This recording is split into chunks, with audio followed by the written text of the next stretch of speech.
Good day, Esan people all over the world. I really want to say that we are here for a very wonderful program, a program we love and enjoy. Let me say in the first place that in democracy, there is a need for transparency and openness. The government must tell the people what it is doing, and the people must have the chance to have a kind of input of what the government is doing too. I think that is one of the things we are here for today.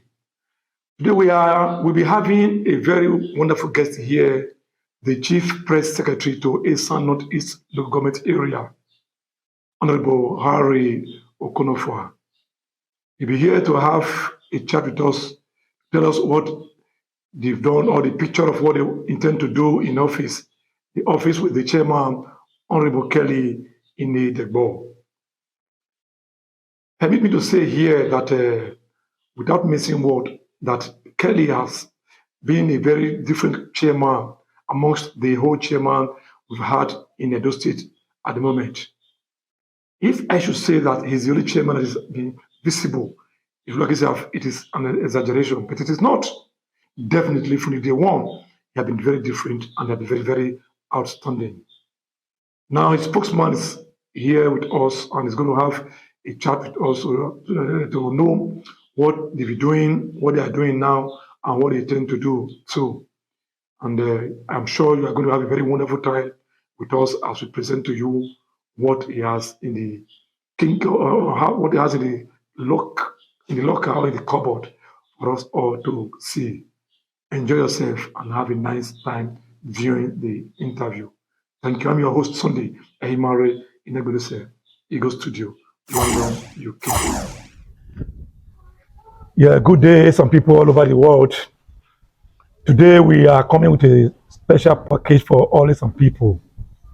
And on this, we are having a face-to-face interview or chat with the CPS, Esan Northeast Local Government Area. When I say CPS, I mean the Chief Press Secretary to the Honorable Chairman, Esan Northeast Local Government Area.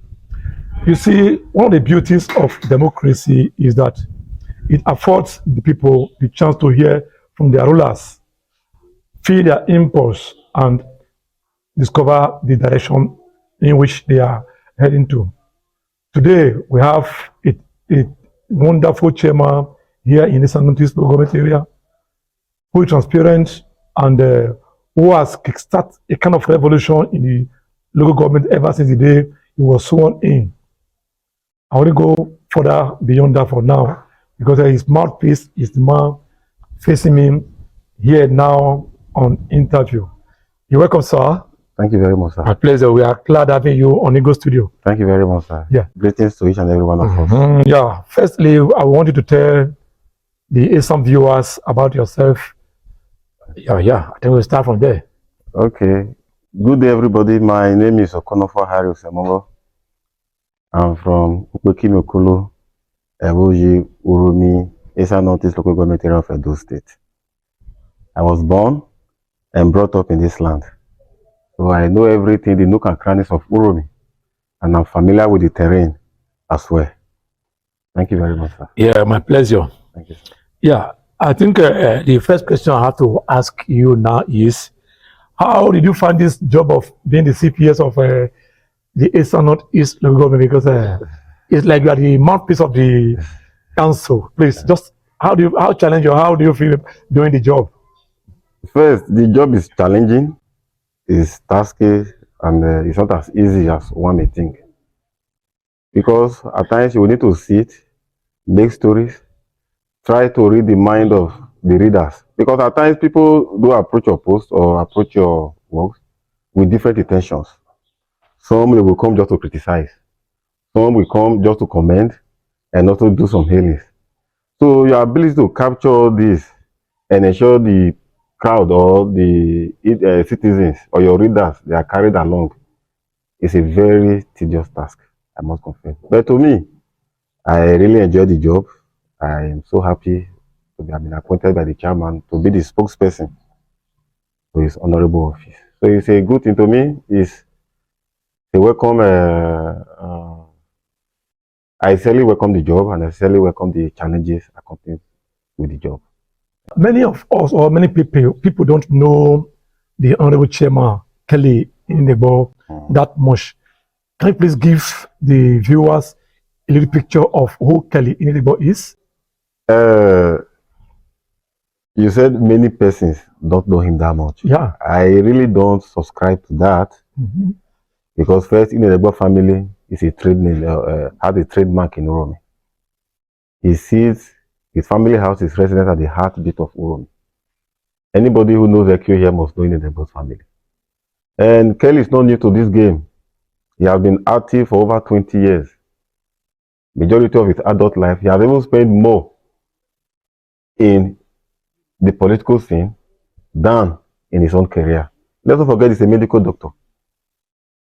20 years ago, he was a councillor, Esan Northeast local government, who represented Ward 10. 20 years after, he started the local government chairman.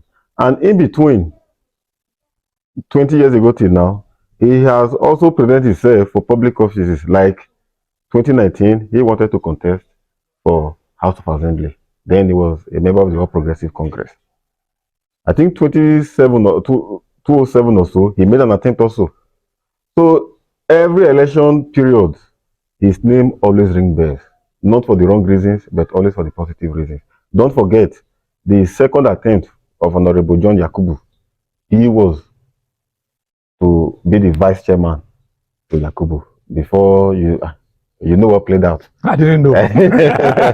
So now that, so for someone to say he or she is not familiar with him, maybe the person is really not familiar with Uromi. If you are familiar with the political terrain in Uromi, you must have heard of the name Inedegbo Kelly. You are truly a mouthpiece. The first one for that matter. Well, that was a beautiful one. Yeah, let me say that Kelly has a way of getting many of us surprised with the way he came in. His actions since he was sworn in has been very different. Let me say right from day one, we saw him taking actions, telling the world what he wants to do and all that. And one of the first projects we discovered that he has embarked on is the modernization of Uromi main market.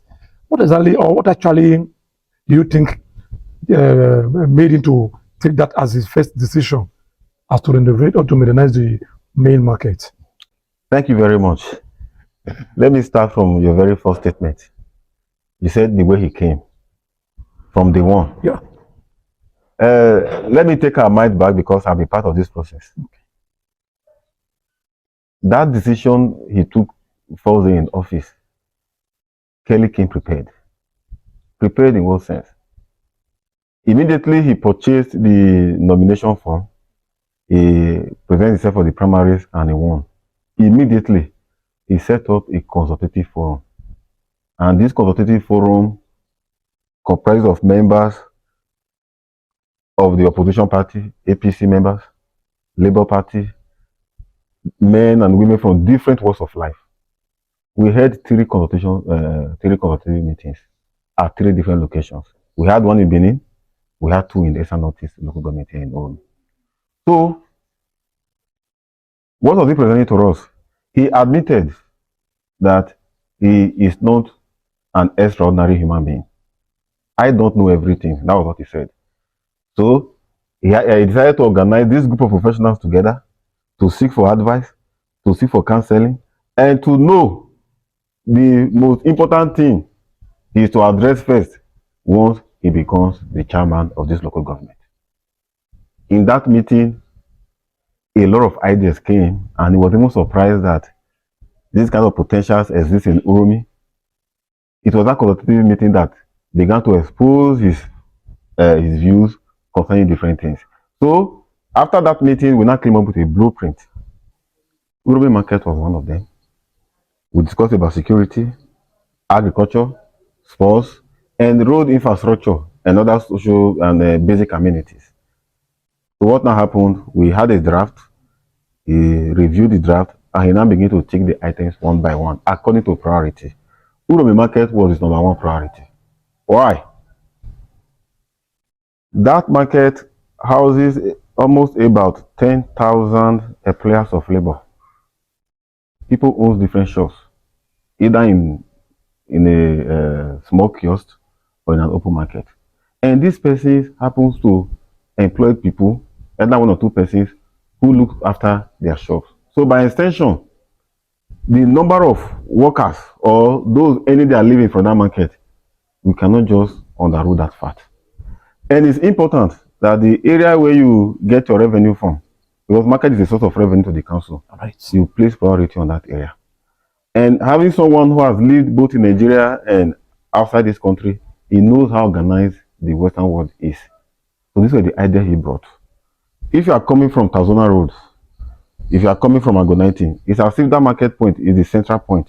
Sure, it is. And a visitor coming will now see how disorganized the market is. No, it's not acceptable. Even the day he took a tour around that market, he could hardly walk freely on the road. So with that, he now said, well, and in line with his blueprint, he has to bring it out and said, okay, let's do things the way it ought to be done. Let's restructure this market. Let's set things right. Let's have different sessions. If you want to buy clothes, you know where to go to. If you want to buy rice, you know where to go to. If you want to buy livestock, you know where to go to. So modernizing that market tops his agenda. And that market itself, with the new design that has been presented to him, there is room for a space where you can park your vehicles and pay revenue and pay some charge fees or so on and so forth. And that's also a means of revenue. Meaning, after he has modernized, restructured the market, other means of revenue have been added. We don't have a car parking lot where you come and park your car and you take a ticket for that. So with this innovation, what has happened? We have increased the opportunities that this market can provide for the local government council. And I'm so very happy. I'm so happy at the level of acceptance all the people have given to this idea. And I pray to God Almighty that the grace to sustain it, He will provide it for us. That's it. That was a good one. Mm-hmm. And still on the market issue, you saw that the project that is being proposed will take a lot of money. Mm. And I want to know how the project will be financed. If it's going to be involved, if it's going to involve the council, the banks, and traders. Please let us shed a little light on this because we need to know where exactly we are headed for. Okay. On that, I will just say little Okay. about that. I will just say little about that. You know, projects of such involves huge capital. Sure. And one thing Dr. Kelly believes, and it's really working for him, is you don't need to have the whole money before you can start anything. He has given us series of examples. He has even used his own self as an example. For example, in the Western world, you want a car, you want a house, you don't need to have the 10 million, 5 million, 6 million naira at a go. You can approach the bank. You can approach any other credit facility. Tell them this is what I want. But just be credit worthy. In the other part of the world, you will be granted. So his own belief is, if we have banks, about 6 to 7 banks resident in Rome, doing business, making profit, then we also have individuals in our society who have money that are ready to stake. So to him, I don't think funding will really be a major issue. Just for us to really strike the deal, be able to know what to do at the right time. That's just it. So when we get to that bridge, we'll still make it public to the whole okay. People. Thank you very much. Yes, and again, you see from the experiences of the past project of this nature undertaken by the former chairman, I don't want to mention the name now, they were shortchanged. The kind of people paid money to have stores allocated to them, but after building, they were never given the stores. Many of them, out of regret and frustration, had a kind of early death and all that. And again, what do we expect in this case now? Did you make such a plan that those who had stores there will still have to have it again? Because we know Godfathers, party loyalists, and others will come up asking for one favor or the other from the chairman by the time they are completed. How do you have to deal with this one? I think I watched a documentary on that by your humble self. You went around the market, took people's opinion, and I happened to watch that video. I think there was one striking aspect a woman raised out. That a man paid some amount of money, and at the end of the day, he was not giving the shop, and he has paid. Sadly, the man is late. The chairman watched the video as well, and he felt bad. It was really a huge, well, it's a pity. Let me reiterate again that Dr. Kelly Inedegbo's administration came with a new narrative. We are deviating totally from this is how things is being done, or this is what we'll be doing, or this why. This is a new government, new vision, new idea, new faces. Everything about this government is new. And he strongly believes in the principles of justice, equity, and fairness. If this is the right thing, he is ready to stake anything it is to ensure that the right thing is done at the right time. So for the market women, when he watched the video, he said, please tell my people that whoever owns a shop in the proposed market, whoever is occupying a space in that shop, once completed, the person should indicate interest. If he or she is ready to retain those shops, those are the first persons is going to consider. There is nothing political. There is nothing no personal settlement attached to that. So, still help us pass this message across to them. Tell them that the chairman has spoken. That is on first refusal. If you are interested and you have been, you'll be displaced. Once the market is completed, you have a stake. You are the first person who will contact before any other person or so on and so forth. But for politics, he didn't come to play politics with governance. He's not mixing politics and governance together. When it comes to politics, he will play his own political game. When it comes to governance, he's ready for. In fact, he came for governance. Let me just put it that way. Okay, for governance. Thank you very much. That was a very wonderful one. And if I may just chip in this last one in the area of market. You see, businessmen normally make their biggest market during the ember months. September, October, November, and December. Yeah. Now, like this issue of modernization now is happening at the period most traders are supposed to make plenty gains. How do you look at it? I don't think traders are going to be affected if it is done right now. Can be shifted a little so that they can have time to do their Xmas shop businesses before the starting of the modernization. I'm trying to look at it from the angle of the traders because traders' life matters. Yes, it matters to all of us. Yeah. Because we generate revenue from that market. Good revenue. That is true. So what you just raised was part of what we considered also. Okay. Then I remember in that discussion, the local government chairman said, before you ask a trader to leave his particular spot, you must have provided somewhere else. Okay, good. For that trader to shade or to do his or her own business. Okay. So when this idea came, he called the leadership of the Uromi traders. He called them to his office. Go and show me a location within the market and outside the market where we can use temporarily, pending when we are done with our plans. Okay. Because he also believes that it is the people in the market that can tell you how that market can be managed. Go and show me some spaces. I was even surprised. They didn't even need to leave this office before they were telling him, please do this place, do this place, do this place, do this place. That place is so wide to accommodate any traders that really want to trade in Uromi market. So we've already taken care of that. It won't disturb the ember month sales because even we as council members or members of the cabinet, we also need the revenue from the sales in ember month. Yes, because from there we also expect the revenue back to the council. Okay, so, meaning what we've just said is that you guys have taken care of those ones. Taking care of those ones. Okay, thank you very much. I'm so happy about that. Yes. Now let us now leave the market issue again and delve to the other terrain. Yeah, recently, not long ago, there were protests, a pocket of protest from some persons in the local government area, mainly the Ward 6 axis of the local government area, that is Uzea.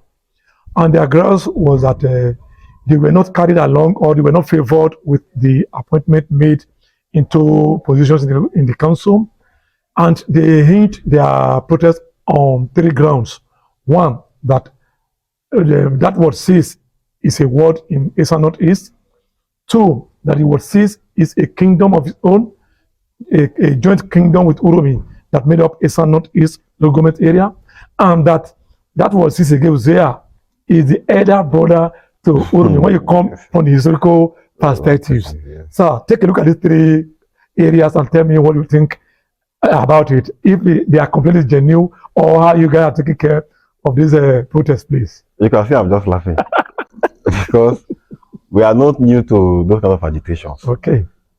But however, it's somehow painful when somebody is making deliberate effort, intentional effort, to ensure that he address every issue bewildering the society. And this complaint is coming from just a few, not a total or the whole of Hosea. Probably, I don't know what must have come across the minds of these persons that they are bringing up this agitation. Personally, I've spoken to one of them. Please, don't try to create a divide between Uromi and Hosea. We are one. We are brothers. We are sisters. We have lived together for years without rancor. So this issue of appointments, please, let that issue lie. Please, just keep that idea. Don't bring it up anymore. I know the chairman very well. Before he came to power, he has already itemized how offices will be shared equally so that everybody will go home happy. We have 11 wards in Esan Northeast local government. Hosea is not in isolation. It's not. It's part of us. We're also part of them. So 11 wards. I've given the breakdown of how these things went. Chairman went to Ward 10. Vice, Ward 1. The secretary, Ward 7. The house leader is the third person in council. After the chairman, the vice chairman, we have the house leader. Because he is the one heading the legislative arm. Okay. He's from Hosea. Almost equal emolument with the vice chairman. Almost equal. These are facts. You can verify all these things I'm telling you. As a house leader, you're entitled to a security officer, a personal car. So the office of the house leader is not the office you ridicule. It's like, okay, let me take it to national. Like it's the Speaker of the House. Senate President. It's the Senate President. Okay, let me use that language. Right. He is. And it was given to Ward 6. And not only that, there is a position Ward 6 member is holding at the State House of Assembly, which is also equal to the position of a commissioner. Nobody heard of that. Nobody complained about that. The SA to the chairman on Women Development Program is from Ward 6. One of their members too is also a secretary to one committee being set up by the chairman. Don't forget we have 11 wards. Then why are you not trying to single out just your ward? Meaning you can see the basis for the argument is baseless. That's just the truth. Like I said before, they are talking to us as our big brother. You understand? Yes. So they have a strong point as a big brother to Oroyavi. We love them. And so far so good, the council chairman has not sidelined anybody. Okay. So that issue of nepotism, this and that, to me is, in fact, it should be out of point. It's totally out of point. Okay. I think you've addressed it in a very way. I think I love it so much. Okay, let me also consider other words. Okay. If Ward 7 is not agitating, Ward 11 now agitates, everybody is agitating, then there will be rancor in the society. Please allow the chairman to concentrate and deliver on governance. He knows his best. But no region will be left aside. There are a lot of proposals that is on top of his table that is going to Hosea. Okay. The council intends owning a poultry farm. Hosea will be picked for such. As of today, the chairman is in talks with a Chinese company. And the first area he should deep scale through, the first point of call is still the same Hosea. So, if somebody is not talking about appointments and so on and so forth, to me, it's just the person is just trying to distract the government. And such persons shouldn't be taken serious anymore, henceforth to going forward. Okay, I think what you are saying now is that they shouldn't worry about appointment. That development is the real thing they should talk about. Development is the real thing. Okay. 1, 2, your members deserve to be in government. And they are there. Okay. And they are there. All right. Look at the sharing formula. Ward 4, they have their own counselor, and I think they provided a supervisory also, a supervisor. Good. You're entitled to have 5. And there are criteria whereby you appoint so and so persons into office. Chairman came from Ward 10. You can't take supervisor there anymore. Has covered it. Yes, he has covered that. Vice came from Ward 1. You can't take supervisors there. Okay. House leader came from Ward 6. You can't give them supervisor anymore. Right. Okay. So you have to distribute it so that every region will be carried along. Okay. So the protest of they didn't make us supervisor, they didn't give us SAG, they didn't give us vice chairman, to me, is just chasing shadows or dealing with issues, dealing with the minor issues while leaving the major issues on ground. Yeah, I think the picture is getting clearer now. Very, very clear. I've tried to explain to them, but no, I think this is a forum where you can explain what you have just done now. That those who took the big offices don't take supervisors along. No, you don't. I think that is normal. It's normal. Okay. You don't. The picture is clearer now. No. Good. Let's now go to the next area again. Now we are talking about the sanitary condition of Esan Northeast local government area. In fact, it will not be wrong to say that the Uromi axis of the local government area is dirty and unkept. Gutters are blocked with dirt and filth. Roads have been cut off and all that because of the bad condition of sanitary condition. What is the chairman talking about, thinking about this axis? What is his plans to improve on the condition of our sanitary condition in the local government area? Thank you very much, sir. To me, sanitation is one key area. Personally, I have special interest in the area of sanitation. Because you are here today, I'm here today is because the environment is free or somehow a little bit friendly. So the whole area be messed up. And with the current global climate change, which is a very huge threat to us, I think the issue of environment must be taken seriously and should be treated holistically. You know, I spoke about consultation when Dr. Kelly came on board. This was part of the issues that we raised. It's in our document. We'll soon make it public for all to read and for everyone to see also. Sanitation was prioritized. That was the reason why he had to reintroduce environmental sanitation back to the local government. I think for some years, we've not been having such exercise. The monthly environmental sanitation, right? It's back. We did one on Saturday. Sure. That's the first. Okay. And don't forget, that's the same month he came in, meaning the first environmental exercise that was being held in the local government council came through him in his first month in office. I think to me, that's commendable. Good. And he should be praised for that. Okay.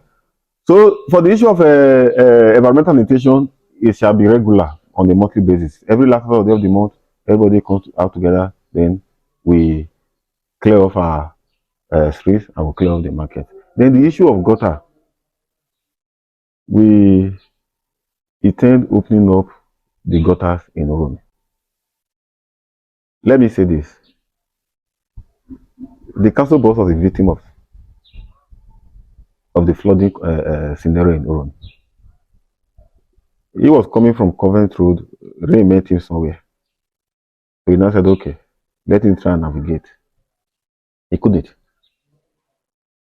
Because flood has taken over. Then, in that consultation, he raised it. What is the way forward? Number one, go and open up the gutters in Uromi. Then 2, demarcate all these gutters. For example, any gutter that happens to pass through the front of your shop, you, the owner of the shop. Yeah, the owner of the shop, you have to cater for your own gutter by providing this net.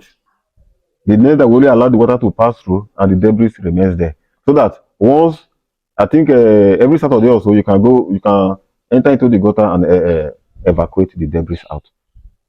So the issue of opening up the gutters to allow free access of water, free passage of water is on board, it's on course. The supervisor for works will soon come up with the strategy on how to go about it. Because the issue of flooding must be dealt with. Otherwise, our homes, our market, our churches will be swept away by flood. So we'll respond to that, sir. Okay. Thank you very much for that again. Mm. And I think a lot of job has to be done within the main market, Urumi market mainly, because most of the debts, most of the fields or debris that flood our streets starts from there. Yes. Vegetable sellers, Yes. even food sellers and all that. Once they are through with whatever they couldn't sell or what about, they throw the remains into the gutter and before you know it, the whole thing is taken. Not even inside the gutters alone. Okay. You remember there was a time they would take the debris from their shop and pack it around the road, at the middle of the road. Okay. Actually close to the one at that bank, Fidelity Bank, Good. and some other locations. But that has to stop, and it has stopped. Anybody caught will face the full wrath of the law. But again, let me chip in this question. Now, there is no area marked out for refuse dump within the market cycle. Now, how do traders now do away with their leftovers? There was. Okay. Let me use the word there was. Okay. You look at that central road. Then when we were growing up, there's a place where we normally dump our refuse. Close to the toilet. Yes. Oh, good. But surprisingly, I don't know if it's modernization or overpopulation of the market, then the place will be taken over by the toilets, and some traders now even have to trade their wares over there. We will introduce areas where you can drop your refuge in the market. It's part of the new design. Yeah, because if you don't have a place, yes, place for them, you can't accuse them of violating any law. Yep. Because you will not swallow their debt. You understand? We have to be very realistic. During this modernization process, trying to give the market a facelift, those things have been taken care of. Okay. Yes. Thank there you are very designated much. areas where you can dump your refuge. Yeah. Thank you very much on that. Now we are now moving again to the issue of security. You see, it is not a case of overhyping issue to say that we are not very safe in the local government area right now. And I think the primary areas where we have problems has to do with the area of kidnapping. We've had series of kidnap activities along Ubiaja Road, Akmebe Quarter there, Ukoni area, Ohe Road and all that. Please, what is the chairman doing about all this to ensure that we live in a safe society? Security is the business of each and every one of us. In Nigeria, in this part of the world, security falls squarely in the hands of the federal government. The duty of the federal government to recruit police officers, army, civil defense, name them, every other security architect. It is their own job. But the local government, on its own, he is the chief security officer of this local government, being the executive chairman, and is aware. He has already mapped out strategies on how to tackle areas of kidnapping, stealing, and so on and so forth. I think the major pandemic now is this kidnapping for ransom, and it's a very, very ugly trend in this part of the world or in our local government. It's unacceptable for somebody to abduct another, collect money.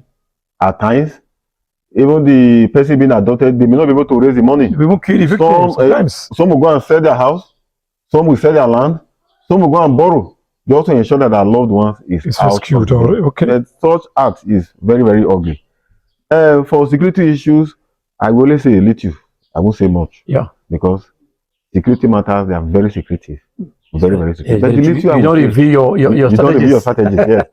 But the little I will say is, on Friday last week, about before we went for this holiday, there was an extensive security meeting with the whole vigilante Sector 1, Sector 2 command in Urum, representatives from the Nigerian military, the area commander, the DPO, DSS, or better you can call it the SSS, the MOPO commander, Hunters Association, and I think civil defense. They were all present in that meeting on Thursday and on Friday.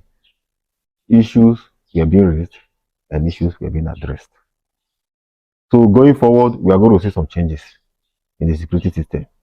But I cannot for one tell you that Uromi is fully safe.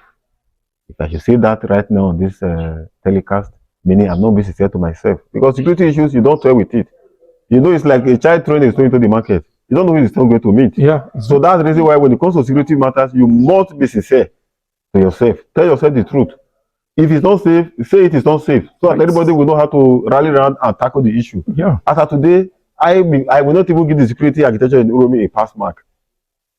I think the other day, 2 or 3 weeks ago, 15 workers were kidnapped as they go along that on road. We got the security report. 15. This is not acceptable. But for us, the local government chairman is on top of the game. He's on top of the issue, working night and day, because the society is not secured. That market, the modernization market, the road, who is going to use the road? People in kidnappers, then or who? So that's the reason why the issue of security is a priority in Dr. Kelly the Boss regime. And I sincerely believe with his own resolve, he's going to deal with the issue headlong. Anyway. And as part of that, to enhance the activities, 8 bikes were distributed that Friday. So Sector 1 received 4, Sector 2 received 4 of the vigilante group, which he is the head. He gave them 4 each, so that they can go into those areas where we consider dangerous or red zone. Interior areas where they can penetrate, where vehicles can go, and they should be able to go for such a operation. So he's serious about it. And number 2, there is this idea he just brought, which we will also see utilized, the gating system. Good. The gating system, whereby some areas in the community at the entry point and the exit point, there should be a gate. There will be a gate. Strong one. Yes. So whoever is going out of the house, and you know you're not coming back early, what you do, you should have a contact of somebody to call. Sorry, I'm coming to no time, because probably maybe 9 or 9:30 they will lock that gate. It's either you sleep where you are, or you have a shorty, somebody who will come from his house to come and pick you up from the gate and take you home. Okay. So there are a lot of strategies that he tends to use. And another is this popular one will say, watch my back, I watch your back. Right. Yes. Because the issue of security, to me, you don't play politics with it. You must be sincere. You must be intentional about it. Security is, you watch my back, I watch your back. It's a joint business of everyone. Yes. Yeah. In my quarter, when we were growing up, anybody coming into our quarter as a newcomer, we know the person. Yes. We know. In the area where I lived, I know everybody in my area. I know what you do. I know the number of children you have. I know where they are. I even know where you farm. These are security measures. But an idea whereby a young man comes into your quarters or parking newly, source of income you can't trace, he's changing cars, living above his own life, living above standard, then such a person should be marked as a security threat. So these are the areas whereby we need to come in. Community sensitization and orientation. We are going to take it very, very serious. If you don't know somebody, if you don't know or you see someone hovering around your community, you have the duty to report to the security agency. Mainly an unknown face. Unknown face. He's just walking around, rigmaroling, no direction, walking without commitment. Such person should be handed over to the police for proper interrogation, so that we will know his own mission and his own purpose. A lot of things will happen in the next coming days or in the next coming months. This administration, as I said earlier on, the chairman came prepared. He came prepared. I said he's here for governance and he's here for governance squarely. For political aspect, I think he's the first person I've been able to see, I've been able to differentiate politics from governance. But for the area of security, chairman is on top of the game. The another area I want you to look at is the area of unionism in Rome here. You see, it is normal to have a union. It is a pressure group. It is allowed by the law. But somehow, the one we have here in Rome has a way of oppressing the common man. For instance, now the tipper drivers union. Now, if you don't belong to the union, you are not allowed to owe a tipper or work with your tipper. And that is not just the real problem. Like a tip of sand in Irua is about 25,000. Ubiaja the same thing, but in Irua is 35,000. And if someone has a tipper in Ubiaja or Irua, you know how to bring sand to Urumi. Now, please take a look at this one and tell me what you feel is happening here. Is it acceptable this way, or what are you doing about this kind of issues? Okay, I think the issue about unionism in Urumi is something we need to sit and readdress. We need to. Because the whole essence of this union is to offer quality services, to deliver quality service to the good people of Uromi Uzea. Now, if that aim is not achieved, so the whole essence of that union is meaninless. It's futile. Yes, meaningless. Now, that issue came on board where they said tippers have increased their services from 25,000 per trip to 35,000. Well, the issue has gone to the chairman's table, and he has directed the supervisor for works to address that issue and report back to him on Wednesday, and also make recommendations on what he should do about that. Because somebody, you just can't sit down and increase the price and inflate your goods and services, thereby having a ripple effect on the citizens who are already being traumatized due to the subsidy removal. So doing something like that is not acceptable. But when I have not gotten the report from the supervisor, I will also advise him to think cool, let him carry out his investigations, and let him make recommendations to the chairman. Then before we know what to do from there. It's not just only the Tippers Association. I learned this union, artisans, they don't open every Saturdays because they have meetings.